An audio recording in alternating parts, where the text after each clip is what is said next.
Hi viewers, welcome to Madras style. வீடியோக்குள்ள போறதுக்கு முன்னாடி மெட்ரா ஸ்டைலை சப்ஸ்கிரைப் பண்ணாதவங்க சப்ஸ்கிரைப் பண்ணிட்டு கொஞ்சம் சப்போர்ட் பண்ணுங்க. வாங்க வீடியோக்குள்ள போகலாம். ரேவதி கார்த்தி சீரியல்ல என்ன பரபரப்பா போயிட்டு இருக்குன்னு பார்க்கலாமா? ஈஸ்வரி வந்து கார்த்தி கிட்ட ரொம்ப போல்டா, உன்னை நான் என்ன பண்ற மட்டும் வெயிட் பண்ணி பாருடா அப்படின்னு சொல்லிட்டு வந்துடுறாங்க. கார்த்தியும் சிரிச்சுக்கிட்டே மனசுல நினைக்கிறாரு, உங்களால என்ன பண்ண முடியுமோ பண்ணுங்க அத்தை. கடைசியில ரேவதிக்கு எல்லாமே ஞாபகப்படுத்த தான் நான் போறேன் அப்படின்னு சொல்லிட்டு இருக்காரு. சூப்பர் கார்த்தி, இந்த ஒரு வெறித்தனத்தோடயே இருங்க, நீங்க ஈஸ்வரியை ஜெயிச்சிடலாம். உடனே ஈஸ்வரியும் வீட்டுக்கு கிளம்பி வந்துடுறாங்க. வீட்டுல உட்காந்துட்டு ரொம்ப யோசிச்சுட்டு இருக்காங்க, இவனை என்ன பண்ணலாம் ஏது பண்ணலாம். ஈஸ்வரி நினைக்கிறாங்க, அவனுக்கு எவ்வளவு தைரியம் இருந்தா ஏன் முன்னாடியே இவ்வளவு பேசுவான். அந்த டிரைவர் பயலுக்கு எவ்வளவு தைரியம் ஜாஸ்தி இல்ல, எவ்வளவு ஆள் மாறாட்டம். அவனுக்கு ரொம்ப தைரியம் தான். நான் ரேவதி கிட்ட எதுவும் சொல்ல முடியாதுல இப்போதைக்கு அப்படின்னு சொல்லிட்டு அவனுக்கு தைரியம் ரொம்ப ஜாஸ்தியா இருக்கு. அந்த தைரியத்தை அவன் கிட்ட இருந்து உடைக்கணும் அப்படின்னு சொல்லிட்டு நினைச்சிட்டு இருக்காங்க ஈஸ்வரி. இன்னொரு பக்கம் நினைச்சிட்டு இருக்காங்க, இந்த வீட்டுல இருக்கிற ஒரு ஆளுக்கும் ஒரு நாளும் தைரியம் அதிகமாயிட்டே போகுது. எல்லாம் அந்த டிரைவர் பைய கொடுக்கற தைரியம் தான் அப்படின்னு சொல்லிட்டு இருக்காங்க. உடனே அந்த குடும்பத்துல உள்ளவங்க எல்லாம் வந்துட்டு இருக்காங்க, என்ன இவ்வளவு கோமா உட்காந்துருக்கா, என்ன விஷயம் தெரியலையே அப்படின்னு சொல்லிட்டு ராஜராஜன் வந்து ஈஸ்வரி கிட்ட போய் கேக்குறாங்க. என்னம்மா ஈஸ்வரி, இன்னைக்கு என்னாச்சு இவ்வளவு கோமா உட்காந்துருக்க அப்படின்னு சொல்லி கேட்டு இருக்கும் போது ஈஸ்வரி சொல்றாங்க, உங்க ஒருத்தருக்கும் இந்த வீட்டுல தைரியம் அதிகமாயிட்டே வருதுல்ல, எல்லாம் அவன் கொடுக்கற தைரியம் தானே அப்படின்னு சொல்லி கேட்டுட்டு இருக்காங்க. உடனே ராஜராஜன் வந்து எதுவுமே புரியாத மாதிரி, என்னம்மா யார் கொடுக்கற தைரியம் அப்படின்னு சொல்லி கேட்டுட்டு இருக்காங்க. ஈஸ்வரி உடனே, நடிக்காதீங்க, எனக்கு எல்லா உண்மையும் தெரிய வந்துருச்சு, எல்லாரும் சேர்ந்து திட்டம் போட்டு எவ்வளவு நாடகம் ஆடிட்டு இருக்கீங்களா அப்படின்னு சொல்லி கேட்டுட்டு இருக்காங்க. உடனே ராஜராஜன் வந்து ரயில் வாகனத்துக்கிட்ட சொல்றாங்க, என்னாச்சு இவளுக்கு எதை பத்தி தெரிஞ்சிச்சு, என்னென்ன பேசிட்டு இருக்கா, இப்ப என்னாச்சுன்னு டீட்டெயிலா கேட்டா அதுக்கு வேற திட்டுவாளே, இப்ப என்னாச்சு கேட்கலாமா வேணாமா அப்படின்னு யோசிச்சுட்டு இருக்காங்க ராஜராஜன். கேட்டுதான் பாருங்களேன் ராஜராஜன். உடனே ராஜராஜன் வந்து ஈஸ்வரி கிட்ட போயிட்டு கொஞ்சம் தெளிவா தான் சொல்லேமா அப்படின்னு சொல்லி கேட்டுட்டு இருக்காங்க. உடனே ஈஸ்வரி சொல்றாங்க, தெளிவா தானே, இதோ சொல்றேனே, இன்னைக்கு நான் ரேவதியோட ஆபீஸ்க்கு போயிருந்தேன். உடனே ராஜராஜன் கேட்கறாரு, என்ன ரேவதி ஆபீஸ்க்கு போனியா, அங்க என்னமா உனக்கு வேலை அப்படின்னு சொல்லி கேட்கும்போது ஈஸ்வரி சொல்றாங்க,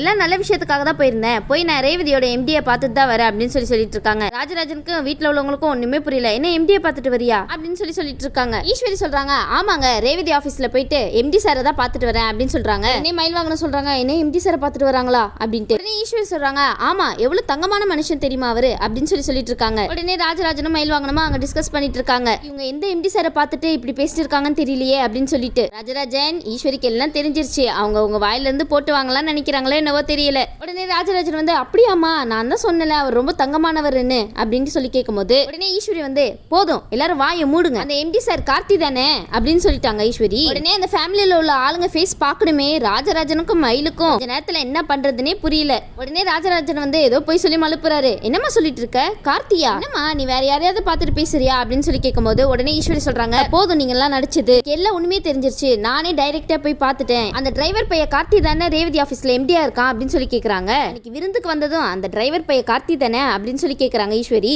சொல்லுங்க ராஜராஜன், அதான் கேக்குறாங்கல்ல, இந்த வீட்டுல உள்ளவங்க எல்லாரும் அவங்க கூட சேர்ந்துக்கிட்டு என்னையே ஏமாத்துறீங்கல்ல, உங்களெல்லாம் இனி நான் என்ன பண்ற மட்டும் பாருங்க அப்படின்னு சொல்லிட்டு ஈஸ்வரி கண்ண பின்னான்னு திட்டிட்டு இருக்காங்க. ராஜராஜனுக்கும் மயிலுக்கும் என்ன சொல்றதுன்னே தெரியல, என்ன சொல்ல முடியும், அதான் வசமா மாட்டிக்கிட்டீங்களே பங்கு. இப்ப நேரா வந்து ரேவதியை தான் காமிச்சிட்டு இருக்காங்க. ஆபீஸ்ல நடந்த எல்லா விஷயத்தையுமே வந்து இந்த பிரியா பொண்ணு நின்று பார்த்துட்டே இருந்திருப்பாங்க போல. பாவம் அந்த பொண்ணு எப்பதான் சான்ஸ் கிடைக்கும் நம்ம வந்து ஏதாவது பண்ணலாமான்னு தான் வெயிட் பண்ணிட்டு இருக்கு. ரேவதி அம்மாவோட ஆபீஸ்க்கு வந்த விஷயம் எல்லாத்தையுமே வந்து பிரியா அங்க இருந்து பார்த்துட்டே இருந்திருக்காங்க. பிரியா வந்து நேரா போயிட்டு ரேவதி கிட்ட கேக்குறாங்க, ரேவதி இவங்க யாரு அப்படின்னு சொல்லி கேட்கும்போது அவங்க தான் எங்க அம்மா அப்படின்னு சொல்லிட்டு இருக்காங்க. அப்படியா ரேவதி, பெரிய ஆளா இருப்பாங்க போலியே அப்படின்னு சொல்லி கேட்டுட்டு இருக்காங்க. ஆமா அவங்க ரொம்ப பெரிய ஆளு, அவங்களுக்கு நிறைய பிசினஸ் இருக்கு அப்படின்னு சொல்லிட்டு இருக்காங்க. உடனே பிரியா கேக்குறாங்க, அப்ப எதுக்கு நீ இங்கே வேலை பார்த்துட்டு இருக்க அப்படின்னு சொல்லி கேட்கும்போது நான் என்னோட சொந்த உழைப்புல இருக்கணும்னு ஆசைப்படுறேன், அதனாலதான் நான் வேற ஆபீஸ்ல வந்து வேலை பார்த்துட்டு இருக்கேன் அப்படின்னு சொல்றாங்க. அதுக்கு பிரியா சொல்றாங்க, ஓ நல்ல விஷயம் தான் அப்படின்னு சொல்லிட்டு இருக்காங்க. உடனே பிரியாக்கு ஒரு யோசனை வருது, ரேவதி அம்மா மூலியமா நம்மளுக்கு ஏதாவது உதவி கிடைக்குமா அப்படின்னு சொல்லி யோசிச்சுட்டு இருக்காங்க.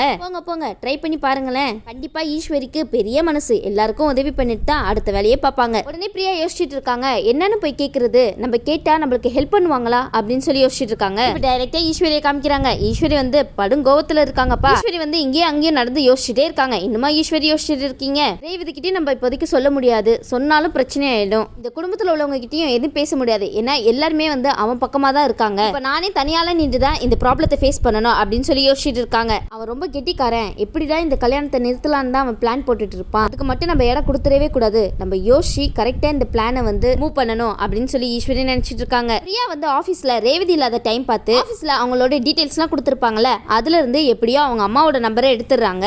பிரியா நினைக்கிறாங்க, எப்படியோ போன் நம்பர் எடுத்தாச்சு, இப்ப நம்ம அவங்களுக்கு கால் பண்ணி கேட்டு தான் பார்ப்போமே, அவங்களால ஏதாவது நம்மளுக்கு ஹெல்ப் பண்ண முடியுதா இல்லையான்னு ட்ரை தான் பண்ணி பார்ப்போமே அப்படின்னு சொல்லிட்டு சாமுண்டீஸ்வரிக்கு கால் பண்றாங்க. உடனே சாமுண்டீஸ்வரிக்கு போன் வருது. யாருடா இது, நம்ம இருக்கிற டென்ஷன் பார்த்தாதுன்னு யாரோ தெரியாத ஆள் வேற நம்மளுக்கு போன் பண்ணி தொலை பண்ணிட்டு இருக்காங்க அப்படின்னு சொல்லிட்டு கால் அட்டென்ட் பண்றாங்க. ஈஸ்வரி வந்து கால் அட்டென்ட் பண்ணி ஹலோ யாரு அப்படின்னு சொல்லி கேட்டுட்டு இருக்காங்க. உடனே பிரியா அங்கிருந்து ஹலோ ஆண்டி, நான் தான் ரேவதியோட ஃப்ரெண்டு பிரியா பேசுகிறேன் அப்படின்னு சொல்லிட்டு இருக்காங்க. நானும் ரேவதி கூட தான் இந்த ஆஃபீஸில் ஒர்க் பண்ணிட்டு இருக்கேன். உடனே பிரியாவும் அவங்கள பற்றின டீட்டெயில்ஸ்லாம் ஈஸ்வரி கிட்ட சொல்லிட்டு இருக்காங்க. ஈஸ்வரியும் யோசிக்கிறாங்க, இந்த பொண்ணு எதுக்கு நம்மளுக்கு கால் பண்ணி பேசிட்டு இருக்காங்க அப்படின்னு சொல்லிட்டு நினச்சிட்டு இருக்காங்க. சரிம்மா சொல்லு, உனக்கு நான் என்ன பண்ணணும் அப்படின்னு சொல்லி கேட்டுட்டு இருக்காங்க. உடனே பிரியா சொல்கிறாங்க, ஆண்டி நான் வந்து உங்களை மீட் பண்ணணும், நம்ம மீட் பண்ணலாமா, கொஞ்சம் இது பர்சனலான விஷயம் அப்படின்னு சொல்லிட்டு இருக்காங்க. உடனே ஈஸ்வரியும் நினைக்கிறாங்க, சரி ரேவதி ஆஃபீஸ்ல இருந்து பண்ணுறாங்கல்ல, ரேவதி ஃப்ரெண்டு வேற சொல்கிறாங்க, அங்கே ஒரு ஆள் இருக்கிறது நம்மளுக்கு ஒரு ஹெல்ப்ஃபுல்லாக தான் இருக்கும், அப்போதான் அந்த டிரைவர் என்ன பண்றான்னு நம்மளும் கண்காணிச்சுட்டே இருக்க முடியும் அப்படின்னு சொல்லிட்டு சரிம்மா நம்ம மீட் பண்ணலாம் அப்படின்னு சொல்றாங்க ஈஸ்வரி. உடனே ஈஸ்வரி கேட்குறாங்க, எதுக்காக என்ன மீட் பண்ணணும்னு தெரிஞ்சுக்கலாமா அப்படின்னு சொல்லும்போது, எல்லாத்தையுமே நான் வந்து உங்களை நேராக பார்த்து சொல்கிறேன் ஆண்டி அப்படின்னு சொல்கிறாங்க. அது மட்டும் இல்லாமல் என் மனசு ஒருத்தர்கிட்ட நான் பறி கொடுத்துட்டேன் ஆண்டி,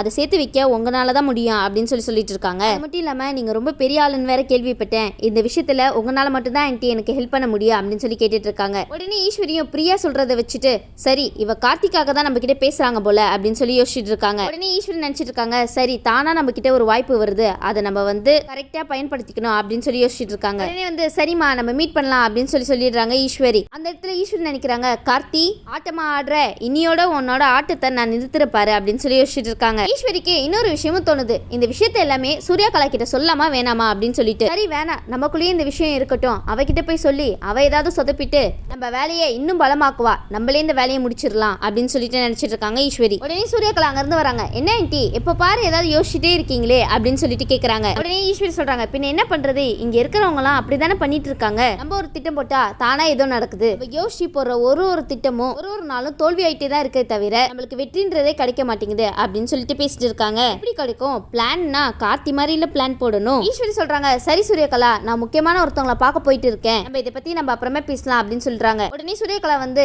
எங்க ஆண்டி போறீங்க, நானும் கூட வரவா அப்படின்னு சொல்லி கேட்டுட்டு இருக்காங்க. இல்ல நீ இங்கே இரு, நான் மட்டும் போயிட்டு வரேன் அப்படின்னு சொல்றாங்க. ஆமா சூர்யகலா நீங்க வேற போய் ஏதாவது சொதப்பி வச்சுட்டீங்கன்னா நீங்க வீட்லயே இருங்க, அதுதான் எல்லாருக்கும் நல்லது. உடனே ஈஸ்வரி சொல்றாங்க, நான் போயிட்டு வந்துட்டு உங்ககிட்ட எல்லா விஷயத்தையும் தெளிவா சொல்றேன் அப்படின்னு சொல்றாங்க. உடனே சூர்யகலாவும் சரி ஆண்டி பார்த்து பத்திரமா போயிட்டு வாங்க அப்படின்னு சொல்லி அனுப்பிடுறாங்க. இப்ப நேரா ஈஸ்வரியும் பிரியாவும் ஒரு டீ ஷாப்ல தான் மீட் பண்றாங்க. அங்க ரெண்டு பேரும் உட்காந்து பேசிட்டு இருக்காங்க. உடனே பிரியா கேக்குறாங்க, ஹாய் ஆண்டி எப்படி இருக்கீங்க அப்படின்னு சொல்லி கேட்கும்போது ஈஸ்வரி சொல்றாங்க, நல்லா இருக்கேன் நீ எப்படி இருக்கமா அப்படின்னு சொல்லி கேட்டுட்டு இருக்காங்க. உடனே பிரியா யோசிக்க ஆரம்பிச்சிட்டாங்க, இவங்க ரொம்ப பெரிய ஆளாச்சு நம்மளுக்குலாம் ஹெல்ப் பண்ணுவாங்களா அப்படின்னு யோசிச்சுட்டு இருக்காங்க. ஈஸ்வரி கேக்குறாங்க, சொல்லு பிரியா உனக்கு என்ன ஹெல்ப் வேணும், என்ன யோசிச்சுட்டு இருக்க அப்படின்னு சொல்லி கேட்கும்போது, ஆண்டி நான் உங்ககிட்ட ஒரு விஷயம் கேட்பேன், ஆனா நீங்க இந்த விஷயத்துல எனக்கு ஹெல்ப் பண்ணுவீங்களா இல்லையான்னு எனக்கு தெரியல. உடனே ஈஸ்வரி சொல்றாங்க, ஃபர்ஸ்ட் நீ சொல்லுமா என்ன விஷயம்னு அப்படின்னு சொல்லி கேட்டுட்டு இருக்காங்க. உடனே பிரியாவும் தயங்கிட்டே சொல்றாங்க, எங்க ஆபீஸ் எம்டியை நான் வந்து காதலிக்கிறேன், ஆனா அந்த அன்பை என்னால அவர்கிட்ட வெளிக்காட்ட முடியல, அவர் என்கிட்ட எப்பவுமே பேசவே மாட்டாரு, நானா போய் பேசினா கூட என்ன அவாய்ட் பண்ற மாதிரி போயிடுறாரு ஆண்டி, நானும் எவ்வளவோ ட்ரை பண்ணி என்னோட காதல் அவர்கிட்ட சொல்லலாம்னு நினைக்கிறேன், ஆனா ஒரு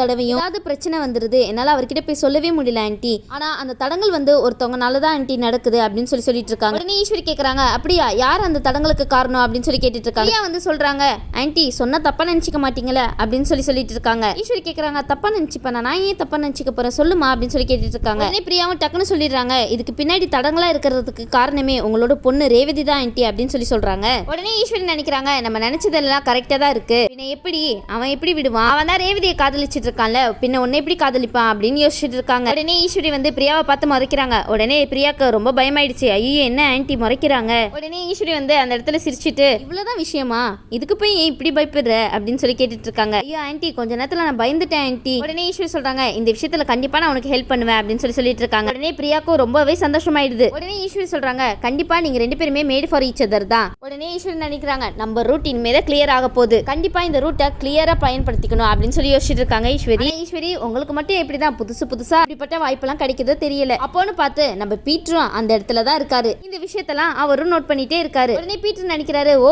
இப்படி எல்லாம் வேற பண்றீங்களா, இந்த விஷயத்தை நம்ம கார்த்திகிட்ட சொல்லியே ஆகணுமே அப்படின்னு சொல்லி நினைச்சிட்டு இருக்காரு. உடனே பீட்டர் நினைக்கிறாரு, சரி இன்னும் என்னதான் டீட்டெயிலா பேசுறாங்கன்னு கேட்டுட்டு நம்ம அப்புறமா எல்லாத்தையும் சொல்லலாம் அப்படின்னு சொல்லி நினைச்சிட்டு இருக்காரு பீட்டர். உடனே ஈஸ்வரியும் பிரியாவும் பேசிட்டு இருக்காங்க. ஈஸ்வரி சொல்றாங்க, சரி நான் உனக்கு வந்து ஹெல்ப் பண்றேன், நான் சொல்ற மாதிரியே நீ பண்ணு அப்படின்னு சொல்லிட்டு கிட்ட ஏதோ சீக்கிரட்டா சொல்லிட்டு இருக்காங்க. கொஞ்சம் சத்தமா சொல்லுங்க ஈஸ்வரி, எங்களுக்கு கேட்கவே இல்லையே. உடனே சைலண்டா ரெண்டு பேரும் என்னென்னவோ விஷயம் எல்லாம் பேசி முடிச்சுட்டு ஈஸ்வரி சொல்றாங்க, புரிஞ்சுதா நான் சொன்னதெல்லாம் அப்படின்னு சொல்லிட்டு இருக்காங்க. உடனே பிரியாவும் சூப்பர் ஆன்ட்டி, இது சூப்பரான பிளான், கண்டிப்பா வந்து இது வந்து ஒர்க் அவுட் ஆகும். ஆனா ரொம்ப தேங்க்ஸ் ஆன்ட்டி, நீங்க வந்து இந்த அளவுக்கு எனக்கு உதவி பண்ணுவீங்கன்னு நான் நினைச்சு கூட பார்க்கல. ரொம்பவே தேங்க்ஸ் ஆன்ட்டி, நீங்க சொன்ன மாதிரியே கண்டிப்பா நான் எல்லா விஷயத்தையுமே பண்ணிடுறேன் அப்படின்னு சொல்லிட்டு இருக்காங்க. உடனே பீட்டர் வந்து அவங்களுக்கு தெரியாம எல்லா விஷயத்தையுமே வந்து கேட்டுட்டு இருக்காரு. உடனே அங்க இருந்து வெயிட்டர் வராரு. சார் உங்களுக்கு என்ன சார் வேணும் அப்படின்னு சொல்லி கேட்கும்போது அதான் மெனு கார்டு பார்த்துட்டு இருக்கல, போய் ஏதாவது கொண்டு வாயா போய் அப்படின்னு சொல்லி அனுப்பிடுறாரு. பீட்டர் நினைக்கிறாரு இவன் ஒருத்தன் நேரங்கால தெரியாம என்ன மெனு வேணும்னு கேட்டுட்டு இருக்கான்னு. பீட்டர் வந்து யோசிச்சுட்டு இருக்காரு, இவங்க கிட்ட இருந்து நான் இதை எதிர்பார்க்கவே இல்லையே, என்னடா இவங்க இப்படி பிளான் போட்டுட்டு இருக்காங்க. உடனே பிரியா சொல்றாங்க, மேடம் சூப்பர் ஐடியா கொடுத்துருக்கீங்க மேடம்,